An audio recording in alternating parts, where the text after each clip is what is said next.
అంటున్నారు. ఒక జగన్మోహన్ రెడ్డి గారు వచ్చి వెళ్ళడం జరిగింది. ఆయన కట్టిన కృష్ణలంక కట్టడం వల్ల దేవుళ్ళలాగా పూజిస్తున్నారు ఇప్పుడు జనాభా. ఆయన వచ్చినప్పుడు ఆయన వచ్చిన తర్వాత కొద్దిగా స్పీడ్ అయింది. చూసినట్లయితే జగన్మోహన్ రెడ్డి గారు రెండో రోజు వచ్చినప్పుడు కృష్ణలంక వాసులందరూ హర్షణీయంగా వెల్కమ్ చెప్పారు ఆయనకి. సో చూసాం మనం అందరం జనం. లేకపోతే ఎప్పుడు మనకు వచ్చిన తర్వాత అటుమునిగేది. ఇప్పుడు మనం ఇదే ఫస్ట్ టైం చూస్తాం. ప్రభుత్వం ఏమంటుందంటే మేము విఫలం అయ్యామంటున్నారు. వాతావరణ శాఖ వాళ్ళు ముందే మేము చెప్పామంటారు. అది వాళ్ళకే తెలియాలి.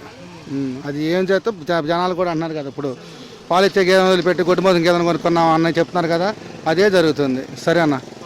ఒక పక్క చూసుకున్నట్లయితే ఏమంటున్నారంటే ఏదైతే అక్కడ కరకట్ట మీద చంద్రబాబు ముఖ్యమంత్రి గారి ఇల్లు ఉంది, సో అది మునిగిపోద్దనే ఉద్దేశంతో ఇటు ఎత్తాము అంటున్నారు. ఎంతవరకు సమంజసం? అది న్యాయం కాదు. అతను ఒక్కడ ప్రాణం కోసం ఇప్పుడు కొన్ని వందల మంది ప్రాణాలు ఇది ఇబ్బంది పడింది, కొన్ని వేల ప్రాణాలు ఇబ్బంది పడినాయి కదా. అతని ఇంటి కోసం ఇప్పుడు ఎన్ని వేల ప్రాణాలు ఇబ్బంది పడినాయి, ఎంతమంది చనిపోయారు, ఎన్ని పశువులు చనిపోయినాయి, అది కూడా ఆలోచించాలి కదా. ఎమ్మటినే అమరావతి సైడ్ కూడా తీసుకొని ఒక్కొక్క అటు సైడ్ కట్టపాగాలు కొట్టుకున్నట్టయితే ఇంత ఉధృత అనేది ఉండేది కాదు. రెండు వైపు పక్కలకి నీళ్లు వెళ్ళాయి. ఆ ఒక్క ప్రాణం కోసం, మన సీఎం గారి కోసం అని ఇప్పుడు ఇటు తగ్గొట్టామని అంటున్నారు. ఆ ఒక్క సీఎం గారు ఆయన చనిపోయినంత మాత్రాన బై ఎలక్షన్లు వచ్చాయి కానీ మించి ఏం జరిగేది కాదు కదా. సార్ చూసుకున్నట్లయితే ఒక పక్క డిప్యూటీ సీఎం గారు కనపడలేదు అంటున్నారు. డిప్యూటీ సీఎం గారికి ఇంకా ఆయన గురించి చెప్పవసరం లేదు. ఆయనకి సెక్యూరిటీ ఎందుకండి? ఆయన వచ్చి ఇక్కడ ప్రజలు ఏమవుతున్నారు ఏంటనేది సమస్య అనేది పరిష్కారం తెలుసుకోవాల్సింది పోయి నాకు సెక్యూరిటీ ఇవ్వలేకపోతున్నారు అని అనేది తీసి పక్కన పెట్టాలి. అతనికి దానికి ఆయనకి ఏమి ఇబ్బంది ఉందని అది వాళ్ళు తెలుసుకోవాలండి. అది మనస్ఫూర్తికంగా ఆలోచించి వాళ్ళు తెలుసుకోవాలి కానీ మనం చెప్పేది తెలుసుకునే అంత ఇదిగా లేదు. వాళ్ళు తెలుసుకోవాలి, దీన్ని స్పందించాలి. ఈ దారుణం అతి దారుణం.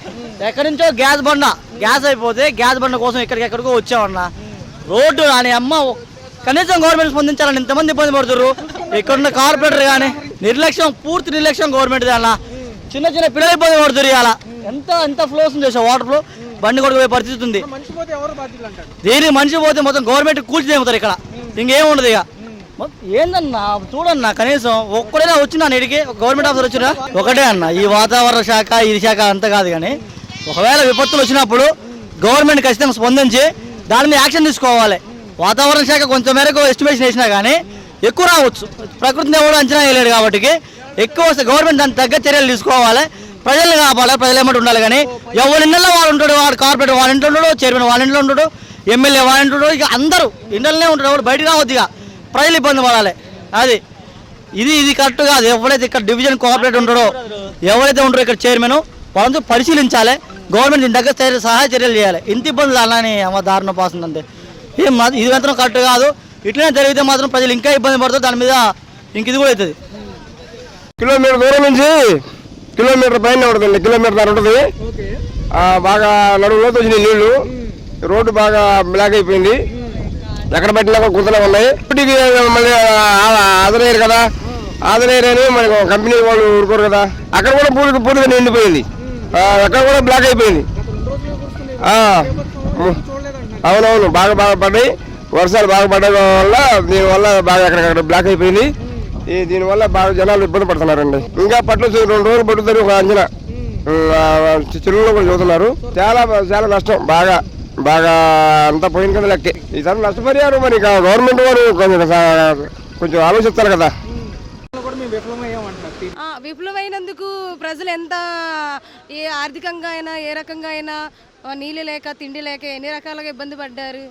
కాలనీలో తెలిసినాయి. ఆదివారం మార్నింగ్ మాకు 7 నుంచి వచ్చింది. కానీ అధికారులందరికీ ముందుగానే తెలుస్తాయి కదా ఇటువైపు వరద వస్తుందని.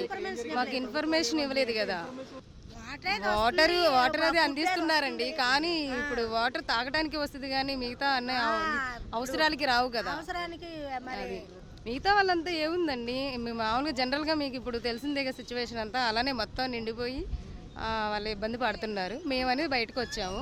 మా చుట్టాల ద్వారా మేము బయటకు వచ్చాము. ఇప్పుడు ఈ పూటకి బయట చంద్రబాబు ముఖ్యమంత్రి గారి ఇల్లు ఉంది, సో అది మునిగిపోద్దనే ఉద్దేశంతో ఇటు ఎత్తాము అంటున్నారు. ఎంతవరకు సమంజసం? వాళ్ళు చేసేవాళ్ళు చేస్తున్నారు. అదే ఆదివారం నుంచి వచ్చిందండి. ఆదివారం 8 నుంచి వచ్చింది. ఇబ్బంది పడ్డాము. మరి నీ వాటర్ అయితే దొరుకుతున్నాయి, 2 రోజులు బట్టి దొరుకుతున్నాయి కానీ మంచినీళ్ళు తాగటానికి మరి ఇంక దానికి దొరకట్లేదు నీళ్ళు. అందిని 2 రోజులు బట్టి అందుతున్నాయి. జరిగింది అంటున్నారు. అసలు ఏమి అసలు సడన్గా వచ్చేసినాయి. కింద అయితే అసలు ఏమీ తీసుకోలేదు, సామాన్లు అందరి మునిగిపోయాయి. వచ్చారు, అటువైపు వచ్చారంట.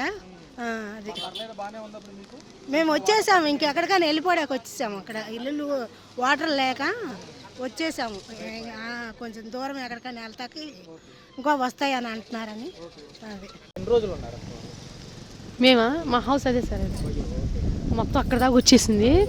పైకి ఎక్కి అసలు చెయ్యిపోయినా కూడా హెలికాప్టర్ కానీ ఎవ్వరు మనం అసలు పట్టించుకోలేదు. మా నాన్నగారికి మా తమ్ముడు ఫోన్ చేసి నేను ఏడ్చి పైనుంచి తాడేసి నన్ను దింపి ఆ ఫ్లోటింగ్ ఆ గోడ కనిపిస్తుంది సార్, ఆ గోడ దాకా ఎక్కేసింది. ఆ ఫ్లోటింగ్కి దానికి తాడేసి తీదుకుని తీసుకొచ్చారు బయటికి. ఎన్ని రోజులు ఉన్నారు లోన? 4 days ఉన్నాం సార్, 4 or 5 days ఉన్నాం.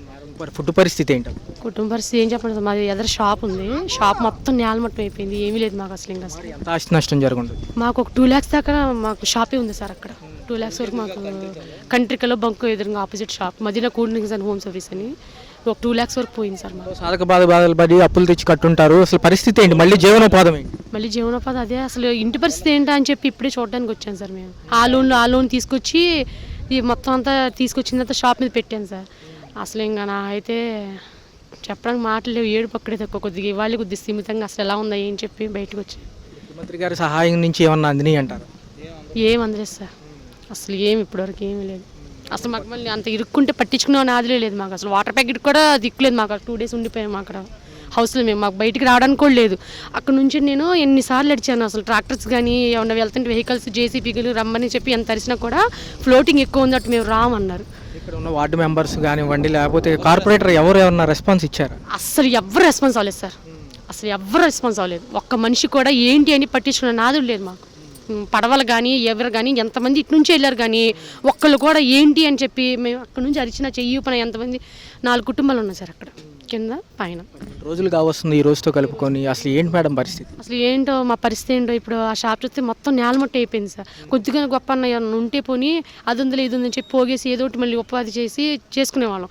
ఉన్నదంతా తీసుకొచ్చి ఏదో దాని మీద పెట్టాం ఉంటుంది కదా అని చెప్పి ఒక్క వస్తువు కూడా బయటికి తీసి రాకుండా ఏమి సర్దుకోలు లేకుండా రాత్రి వచ్చేసింది వాటర్.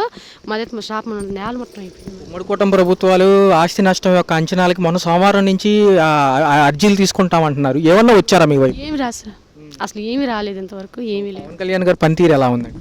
పవన్ కళ్యాణ్ గారు తెలిసింది కదండి, ఆయన గారు బర్త్డే చేసుకొని ఏదో అలా ఇప్పుడు వచ్చారు ఆయన. అంటే 5 కోట్ల విరాళం అన్నారు, అందే పరిస్థితి ఉందంట సార్. మనకి 5 కోట్ల విరాళం ఇచ్చినా 10 కోట్ల విరాళం ఇచ్చినా మీరు ఇలాంటి వాళ్ళు ఇస్తారు. ఇప్పుడు అది మా దాకా రావాలి కదా, ముందు అసలు రానివ్వాలి కదా, రావాలి కదా.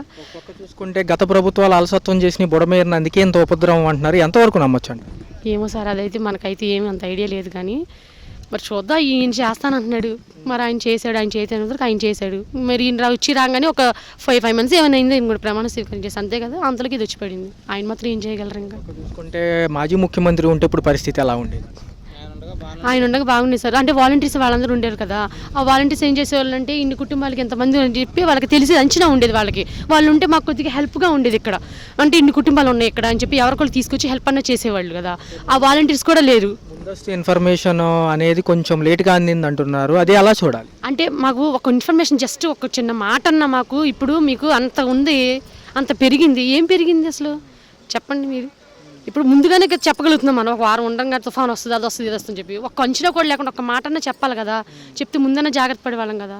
ఒక పక్క చూసుకుంటే బీజేపీ మంత్రి పురంధేశ్వర గారు ఏమంటున్నారంటే గత ప్రభుత్వాల్లో మేము 500 కోట్ల దాకా ఇచ్చాము, అంతకుముందు రాజశేఖర రెడ్డి గారు పట్టించుకోలేదు, రెండోది వైఎస్ జగన్మోహన్ రెడ్డి గారు నిర్లక్ష్యం అని చెప్పి నెపం వాళ్ళ మీద నెట్టే పరిస్థితుల్లో ఉన్నారు. నిజమేనంటారు? అంటే ఇప్పుడున్న పరిస్థితులు సార్, వాళ్ళ మీద వీళ్ళ మీద వాళ్ళు తోసుకోవడం తప్ప ప్రజలు చేసేది ఏమీ లేదు సార్. అదే నేను చెప్తున్నాను కదా. ఇప్పుడు ఆయన ఉండగా ఆయన చేశారు, ఈయన ఉండగా ఈయన చేశారు. ఎవరుండగా ఇప్పుడు ఈయనకి కూడా 5 నెలలు అయింది జస్ట్ అంతే కదా. ఇప్పుడు పాప ఆయన మాత్రం ఏం చేయగలరు? అది చూసుకున్నట్లయితే ఉత్తరాంధ్ర పర్యటనకి వెళ్ళారు ఎవరైతే పవన్ కళ్యాణ్ గారు, అక్కడ సమీక్షిస్తున్నారన్నారు. మరి విజయవాడ పరిస్థితి ఏంటంటే? విజయవాడలో ఇక్కడ ఉన్న వాళ్ళకి పరిస్థితి ఆలోచించాలి కదా సార్, వాళ్ళకి ఇంకా రాలేదు కదా, వాళ్ళకన్నా కొంచెం ముందన్నా జాగ్రత్త పడతారు వాళ్ళు, ఇప్పుడైనా సరే ముందు ఇలా అయింది కదా అని చెప్పి. మాకు అది కూడా లేదు కదా సార్, ముందు మొత్తం మునిగిపోయినాయి. ముందు ఇక్కడ చూడాలి కదా, అసలు జనోపాధి మొత్తం కోల్పోయి అసలు ప్రజలు పాపం చిన్నపిల్లల్ని వేసుకొని రోడ్డు మీద అలాగా ఏమీ లేకుండా కట్టుబట్టలతో బయటకు వచ్చేసాం సార్ మేము. అలాంటి పరిస్థితుల్లో ఆయన ఇక్కడ నుండి హెల్ప్ చేయాలి. కానీ చూసుకున్నట్లయితే మచిలీపట్నంలో ఈ ఉమ్మడి కుటుంబ ప్రభుత్వంలో ఉన్న నాయకులు జనసేన నాయకులపై దాడి చేయడం జరుగుతుంది. ఒక పక్క ఇక్కడ సహాయక చర్యలు జరగడంలో ఏదైతే మెయిన్ పాత్ర వహించాల్సింది, వినాయకుడి చవితి పైన బ్యానర్ పైన ఫోటో వేయించలేదని చెప్పి కొట్టుకున్నారంట. ఎంతవరకు సమంజసం ఉంటారు అలాంటి చర్యలు? ఇంకా వాళ్ళకే వదిలేస్తాం సార్ అది, ఎందుకంటే అది వాళ్ళకే తెలియాలి. ఇప్పుడు వాళ్ళు ఉంటారు అంటే 3 పూటలు తింటారు, 5 పూటలు తింటారు, వాళ్ళు ఉంటారు అలా అంతే, వాళ్ళకి తెలియదు కదా ఇబ్బంది ఏంటో, ప్రజలకు పడే కష్టాలు ఏంటో. ఒకసారి ఇందులో దిగి వాళ్ళు చూస్తే వాళ్ళ ఇబ్బంది ఏంటో, ప్రజలు ఎలా ఉన్నారు ఏంటి అని ఒకసారి కళ్ళారా చూస్తే అప్పుడు తెలుస్తుంది సార్.